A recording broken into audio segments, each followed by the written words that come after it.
pinakamalaking kasalanan. Zulmun azim. Anong tinuturo natin sa mga anak natin? Ang iba sa atin mga kapatid, wallahi, mas pinipili nila na ang kanilang mga anak ay maging professional sa mundong ito. Meron akong kilala, idagdag natin, isang pamilya na marangya na mayaman sa amin. May doktor, may engineer, may accountant,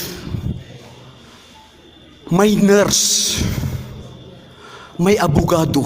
Wallahi lahat professional. Alam nyo ba ang masaklap dito mga kapatid? Noong namatay ang ang ama na ito, naghahanap sila ng ustad. Kasi yung mga anak niya ng mga professional, hindi man lang masabi na laki bila ilaha illallah, ang kaligtasan. Sabihin sa kanya sa namamatay na yan na la ilaha illallah, wala silang alam. Kasi engineer, doktor, puros lahat makamundo.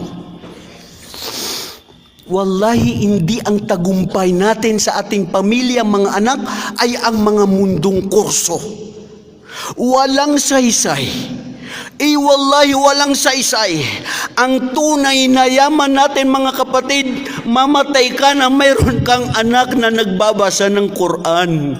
Na bawat katagan ng Quran na binabasa niya, alam mo ba yun bro? Mayroon ka kasama doon sa libingan mo. Ang sino mang tao na marinig niya ang Quran na naluwagan ang kanyang puso, walaqad yassarna al-Qur'ana lidh-dhikr fahal min mudhakkir. Katotohanan ng Quran, ginawa namin na napakadali sa sangkatauhan. Mayroon ba sa kanila ika na nag-aalaala sa Allah? Sa pamamagitan ng Quran, wala. Ang mga anak natin puros makamundo. Nilinlang tayo ng social media. Nilinlang tayo pati sa pagdidikr natin, pati sa masjid. Wala. Ba'da salah, sino tumawag? Anong bago? A'udhu billah. Ayna al-istighfar, ayna subhanallah, ayna alhamdulillah, wallahu akbar. Wallahi, mapanlin lang tayo mga kapatid. Makasalanan tayo, nahnu mukassirin, at mas lalong mas mahirap na mamamatay tayo, iiwan natin ang mundong ito. Ang ating mga anak ay napabayaan natin. Ilan sa mga nasukses na tinitingala ng makamundong bagay? Success ba yun bro? Na nagpapakamatay? Nagpupugutan ng ulo? Naghiwa-hiwalay na mismo magkakapatid? Dahil sa pera. Innama amwalukum wa auladukum fitna. Katotohanan, ang inyong mga yaman, ang inyong mga anak, ito'y pagsubok at fitna sa inyo. Dahil napabaya tayo sa kanila. Ya ayyuhalladhina amanu la tulhikum amwalukum wala auladukum an dzikrillah wa may yaf'al dhalika fa ulaika humul khasirun. Indeed, they are the losers.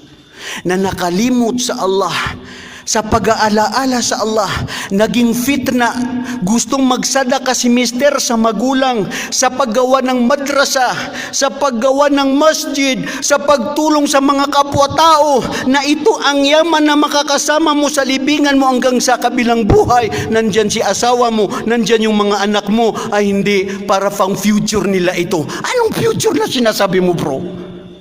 Sister, na anong future?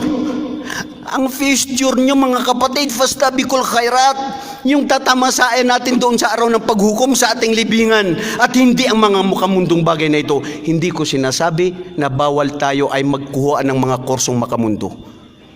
Pwede. Pero ang masidhi at masakit ay mas nangibabaw yan kaysa sa Quran at pagtuturo natin sa mga anak.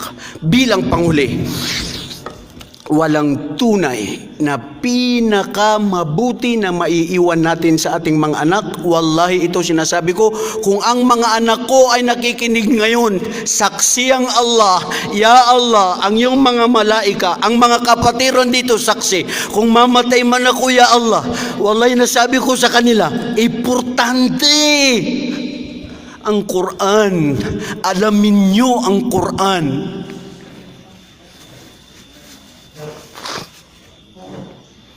Ang mundong ito, nalilinlangin tayo. Pag namatay tayo, wala tayong kasama maliban sa mabuti nating gawain at napag-iwanan natin ang ating mga anak na may takot sa Allah at may mabuting pag-uugali. Mabuting pag-uugali. Anong